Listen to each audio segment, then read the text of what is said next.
يا مساء الفل والأنوار والانتصارات. الزمالك بيفوز 3-0 على المصري في مباراة أحلى ما فيها كل ما فيها. آه وضع الدباس بيسجل، عمر جابر بيسجل، عبد الله السعيد اللي عنده 20 سنة بيسجل. مباراة فيها كل حاجة حلوة للعيب. فوز سهل. سهل مش علشان الفريق اللي بنلعبه ضعيف، بالعكس، سهل لأن الفريق اللي بنلعبه قوي. آه أول انطباعاتك وأنت بتتفرج على الزمالك النهاردة إن فريق شاب، بيجري بيتحرك في كل مكان، بيضغط من كل اتجاه. فريق مش متقيد بمراكز. كرة يمين كله بيجي يمين، بيقربوا المساحات لبعض، الدفاع بيتقدم لقدام. آه، المهاجمين اللي قدام بيرجعوا علشان يستلموا الكورة، فالفريق بيطلع واحدة واحدة مع بعض، من ورا لقدام ومن اليمين للشمال. علشان كده حسيت ان الزمالك النهارده كتير في الملعب، لان انت مش مدي اي مساحة للمصري ان هو يتنفس. الشوط الاولاني كان فيه شوية هجمات خطيرة على الماتش، على الجون بتاعنا، لكن آه، ضغط ضغط ضغط ضغط لحد ما انت اجبرت المصري على ان هو يرتبك ويرتكب غلطات. آه، عرفنا بيها ان احنا نخلص الماتش. آه، السؤال بالنسبة لي، لان انا ما بحبش اسلم دماغي من الماتش حلو ونقعد نفرقع بومب ونعلق كهارب والكلام ده. السؤال بالنسبة لي، هل بدنيا نادي الزمالك هيقدر يكمل على المستوى ده؟ آه،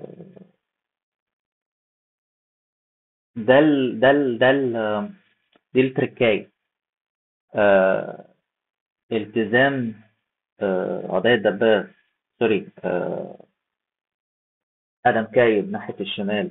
هل لما يرجع شيكوبانزا هيعمل نفس اللي كان بيعمله عضية دباغ؟ الاستحواذ اللي عضية دباغ كان بيعمله، سوري، ادم كايب اللي كان بيعمله، ساعدنا كتير ان احنا تفضل الكورة بتدور من الشمال لليمين والعكس.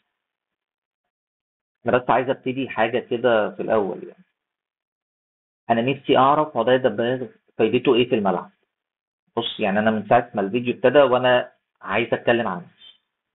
قضية دباغ حقيقي. الفرق ما بينه وما بيني ايه؟ انا لابس شيرت الزمالك اهو، عادي جدا انزل اعمل اللي هو بيعمله، ما هو ما بيعملش حاجه. عادي، كرة على الخط خبطها دخل الجول. بيعمل ايه في الملعب؟ بيعمل ايه يعني؟ ولا بيضغط، ولا بيجري سريع، ولا بيستحوذ على الكوره، ولا بيجامب بياخد الكور العاليه، ولا جوه ال 18 في العرضيات بيتمركز صح، ولا بيشوط من بره ال 18، ولا بيسلم ويستلم مظبوط. هاتولي ميزه فيه يا اخوانا. هو الناس بتتكلم عليه كويس، انا يعني انا مش شايف ميزه فيه. ومش عشان دخل جون النهارده هقول هي ده امور.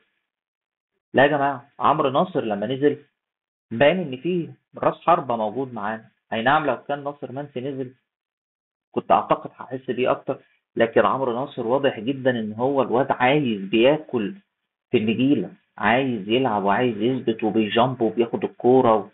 مش بس عشان الكرة اللي ضيعها، لا، قبل كده حتى الكرة اللي بتتلعب له قدام عندك راس حربة بينط حتى بيضايق المدافع. عضلات دباغ مفيش، ده بيسيب المدافع ياخد الكرة ويطلعوا بيها عادي جدا. ما بيجريش حتى يضغط. يعني انا اعرف كل مهاجم بيبقى له ميزة والباقي عيوب، عادي يعني زي اي بني ادم في الدنيا. انما عضلات دباغ انا مش لاقي له ميزة واحدة. هاتولي ميزة واحدة في عضلات دباغ، انا مش عارف بصراحة. بسرعة كده قيم اللعيبة واحد واحد، بما إني دخلت في قضية دباغ في الأول، يعني جبتها من قدام. تعالى نرجع ناخدها من الجول. محمد صبحي عظيم في الطلوع بالكورة. مفيش جون في مصر عنده القدرة دي والهدوء ده إن هو يطلع الكرة يمين وشمال ويلعب الكورة لا، كويس. وابتدى إن هو يلعب الكرة اللي على الأرض السهلة اللي على اليمين والشمال عادي جدا، مش لازم كل حاجة لقدام. أي نعم، برضه لسه بيعملها، بس يعني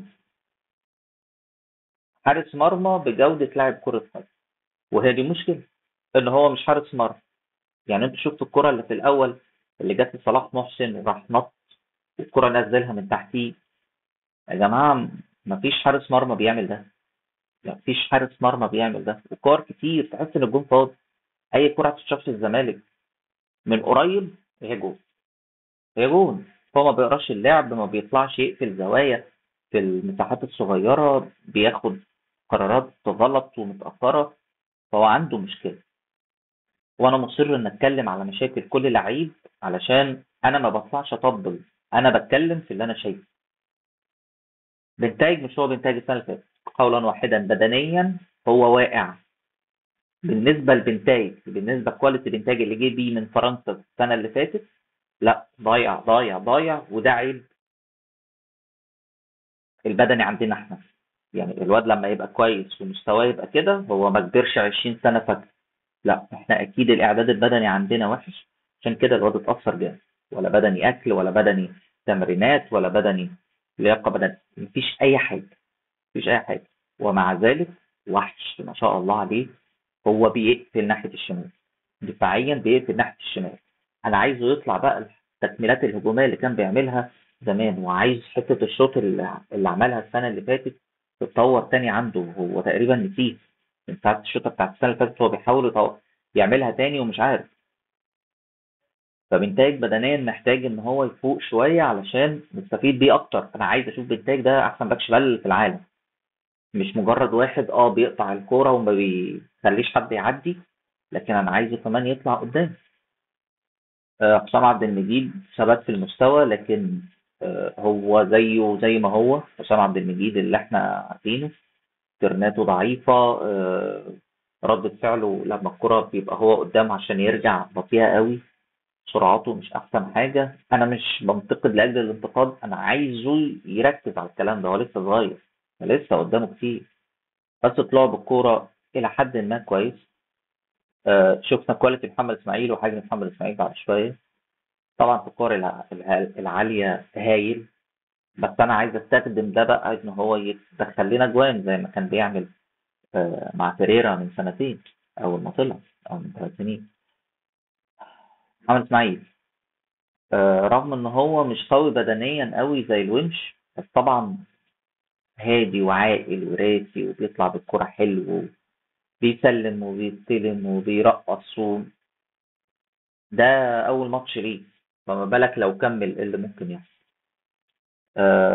في أول ماتش حسام عبد المجيد كده في كام كرة ما رضاش يباصيها له، ما اعرفش ليه، بس يعني بعد كده إيه الكرة مشيت. بس إحنا طبعا يعني في مكسب في الموضوع. انت بقيت بتعرف تطلع بالكرة من ورا، فده ساعد ان الكرة بعد كده تكمل لقدام. ما انت ما بقتش بتضغط وتقف. الونش لما كان بيتضغط في الحتت دي كان بيطفش، انما ده بيرقص المهاجم ويعدي من وراه. فانت عندك كواليتي مختلف خالص، وده ساعدنا ان احنا نطلع من ضغط المصري ونعرف نلعب قدام. وده هتكلم فيه بقى تكتيكيا، انا بتكلم واحد واحد دلوقتي. عمر جابر وعبد الله السعيد الاثنين، يعني طبعا خساره ان عبد الله السعيد ما جالناش من 5 سنين فاتت، عشان هو نفس الكواليتي دي وكان احسن السنه اللي فاتت. انما عمر جابر يا خساره، الوعي ده ما كانش موجود من 5 سنين فاتت حقيقي يعني. عمر جابر الجون اللي دخله مش عشان الجون اللي دخله، انا بتكلم على الكلام على عمر جابر، الكلام ده من السنه اللي فاتت يعني. هو من السنه اللي فاتت تحركاته تدرس دفاعيا وهجوميا وفي نص الملعب، هو بيعمل كل حاجه صح. طبعا مشكلته الوحيده البدني، عشان كده خايف عليه مع توالي الماتشات في اخر الشهر ده انه اتصاب او ممكن يصاب. وكان نفسي الماتش لما كان يعني في الاخر كان يطلع وينزل مكانه الواد الجديد بارون ده، علشان نشوفه، علشان برضه عمر يريح شويه يعني. بس شابوه يا عمر، جون حلو قوي، تحركك ياكد ازاي انت فاهم الكوره. انت مش بتتحرك باك يمين على الخط وخلاص انت مسلم دماغك، لا هو شاف خوان داخل يمين، راح هو قطم جوه ال 18. فطبيعي الواد لما جه يقع بصها له فبوش رجله حطها. لعيب كوره، لعيب كوره قوي يعني. شابوه يا عمر. ده الله سعيد مش هنتكلم عليه، حقيقي مش هنتكلم عليه. خساره فعلا انه ما جاش من 5 سنين فاتوا او اكتر كمان. لا، نصيبه نصيبنا. لكن شابوه، الموسم العشرين على التوالي تدخل اجوان دي مش اي حد يعرف مفيش حد بيعرف يعني. ممكن خمسة ستة في العالم. مش في الدوري المصري بتاعنا بس. دونجا، شفتوا الفرق؟ حسيتوا الفرق؟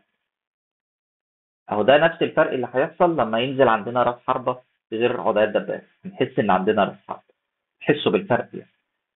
انما دونجا مشكلته الوحيدة ان الكرة لما بقى بياخدها او بتجيله بياخد قرار غلط، هو دي مشكلة دونجا. انما عالمي في قطع الكورة وفي الضغط واستردادها واستعادة الكورة والمحافظة على ان احنا اللي بنستحوذ على الكورة عظيم. انما بعد كده بقى الكرة بتبقى فيه لعيبة فاضية وهيقطعوا دراعهم علشان يدوا الكورة وهو مش موجود معانا.